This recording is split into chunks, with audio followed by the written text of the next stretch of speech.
Anda kalau bekerja, saya, Anda, kita bekerja, kan dapat gaji ya? Gaji. Ya, itu bahasa Arabnya gaji. Sekarang ada yang menyebut ratib. Ratib. Pokoknya disebut ujrah. Pokoknya yang harus dibayar. Makanya kalau Anda ke Timur Tengah itu naik taksi, ada tulisan atasnya taksi ujrah. Ya, bukan punya si ujrah. Nanti kalau ke Mekah naik taksinya punya si ujrah, si ujrah punya banyak taksi. Ya, bukan. Itu taksi bayar, bukan gratis, bukan free. Jadi begitu Anda keluar menggunakan jasanya, bayar, berikan pokok dari jasa yang telah dia kerjakan. Perhatikan baik-baik, teman-teman sekalian. Ketika Anda bekerja dalam urusan dunia, Anda mendapatkan ujrah. Nih bayar 10 dinar, 10.000 rupiah, sekian, sekian, sekian. Ketika Anda kerjakan untuk misi akhirat supaya bekal untuk pulang, bukankah 10 juta ditabung, tabung, bikin rumah kan? Beli pakaian yang elok, beli kendaraan. Sama persis Anda sholat itu diberikan juga bayarannya, diberikan juga pokok pemberiannya. Anda puasa diberikan pokoknya, baca Al-Quran dikasih bayarannya, namanya pahala. Dalam bahasa Al-Quran disebut ajrun namanya. Dunia ujrah, akhirat ajrun. Lahum ajrun ghairu mamnun. Ajrun. Berapa ukurannya? Minimal 10. Turun Quran surah ke-6 ayat 160. Ya, kita keluarkan supaya terukur. Ya. Setiap pekerjaan dunia menjadi nilai akhirat punya poin. Pekerjaannya disebut hasanah namanya. Ya. Amal solehnya disebut hasanah. Siapa yang mengerjakan di dunia pekerjaan punya nilai akhirat, amal soleh namanya hasanah. Setiap hasanah punya poin 10. Man jaa bil hasanati falahu asyru amthaliha. Siapa yang mengerjakan perbuatan di dunia dan punya nilai akhirat, bekerja dikerjakan karena Allah mencari yang halal. Tuliskan poinnya. Salat, tuliskan poinnya. Setiap pekerjaan 10. Hitungannya 1 keduanya 500 tahun, 2 ketiganya 500 tahun, 3 keempatnya 500 tahun. Jadi jangan menghitung 1, 2, 3 terlalu sedikit. Di hadis Muslim saya sering katakan ke masjid saja dapat 25 poin baru nyampe. Jarak 1 kedua 500 tahun. Jadi kalau ada yang tidak sholat dalam sehari, 1 kali sholat kehilangan 10 pahala kali 500 tahun. Dia kehilangan pahala 5.000 tahun. Ya, dosanya berapa? Nah, makanya sering kita bermohon begini, ya Allah, jadikan semua perbuatan duniaku punya nilai akhirat supaya ditampakkan di akhirat. Di hasanah dunia ini akan ditampakkan saat dihisab di akhirat. Makanya sering kita katakan, ya Al-Baqarah ayat 201, wa minhum may yaqulu rabbana atina fid dunya. Ya Allah, jadikan semua kegiatan duniaku hasanah. Namaku sudah hasanah ya Allah. Perbuatanku belum tentu. Ya sudah suami namanya Hasan, ya istri hasanah, anaknya Husna, ya kan? Yang laki-laki Husain, tuh. Semua kumpul, tapi kalau pekerjaannya tidak demikian menjadi amal soleh, nggak terkumpul ini. Ya, dan akhirat pun nampakkan lagi hasanahnya. Maka diteruskan ayatnya, wa fil akhirati hasanah. Makanya saat di akhirat itu ditampakkan, faman ya'mal mithqala dzarratin khairan yarah. Ya, makanya kalau mau mithqal, yang khairan yarah. Jangan yang syarran yarah.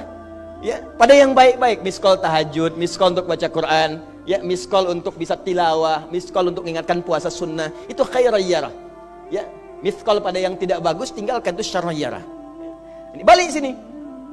Maka dapat kita nilai ini kembali kepada Allah, kumpulkan semua ini. Tinggal nanti tergantung Anda mau punya rumah di yang mana daerahnya.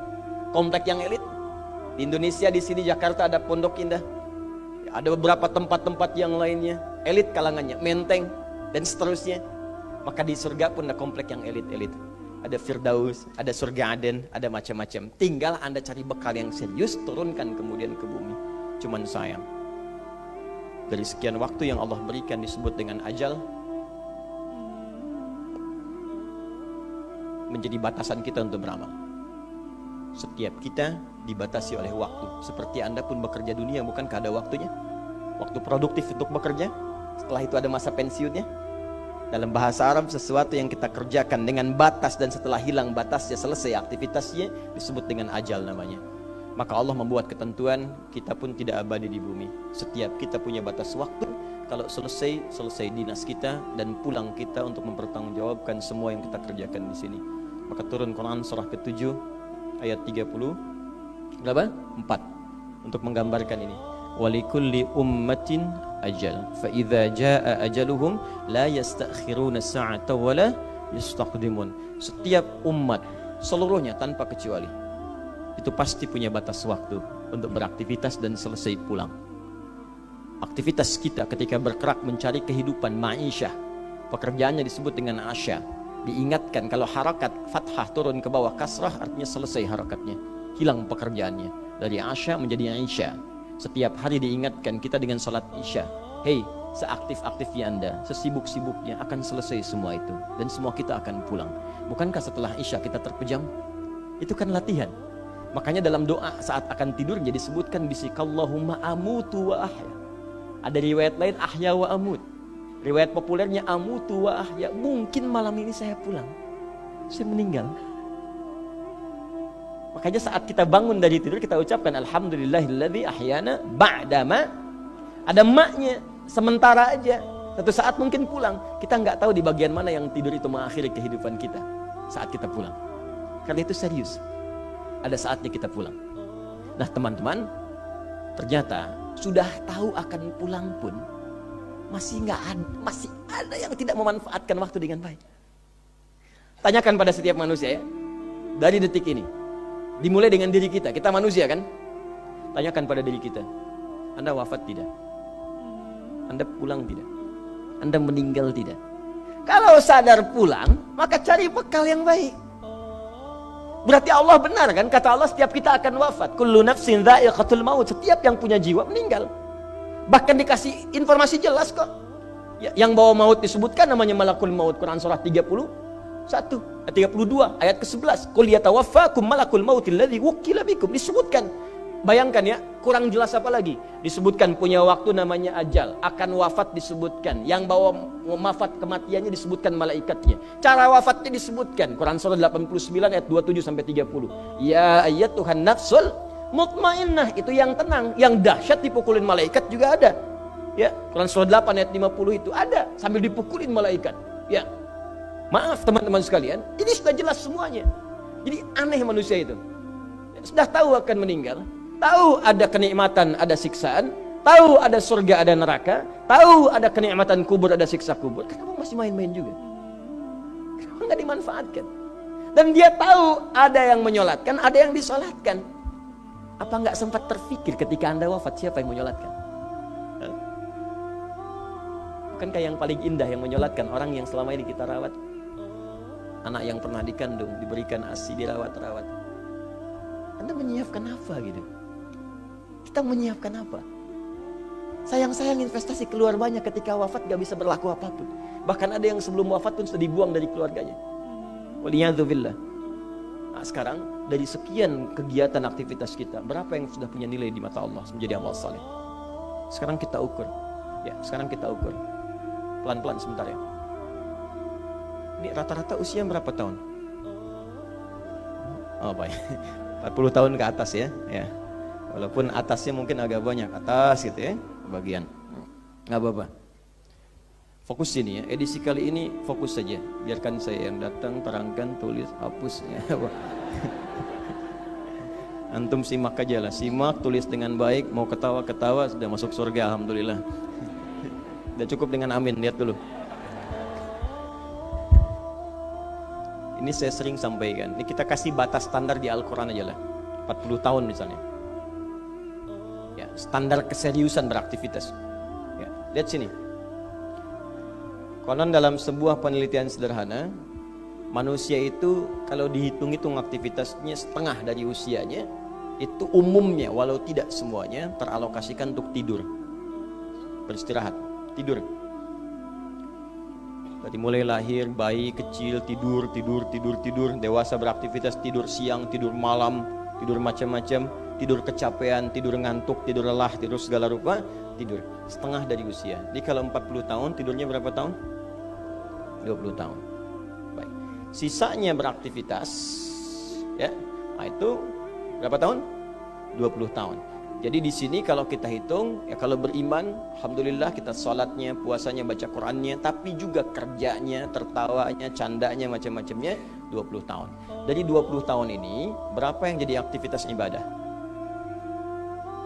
Yang jadi ibadah berapa? Ya, jangan terlalu pesimis ya, ambil 10 tahun misalnya.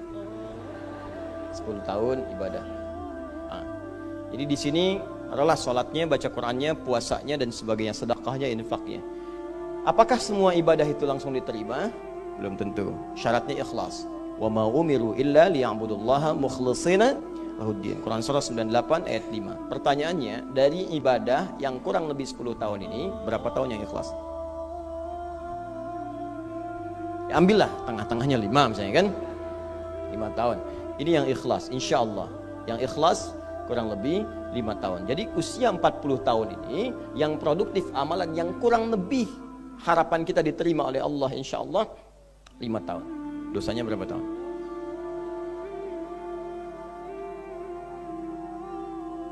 Dan masih bisa tertawa. Dan masih mengharap surga. Masih ingin ke surga Firdaus. Masih ingin mendapatkan segala hal yang istimewa. Sementara kita sadar, gini caranya begini. Coba ucapkan dengan kalimat yang lantang bahwa Anda tak punya dosa. Kalau tak mampu, berarti punya dosa. Ucapkan Anda sudah siap ke surga. Kalau tak mampu, amalnya masih kurang. Jadi kalau sudah merasa amal masih kurang, dosa banyak, terus masih main-main juga.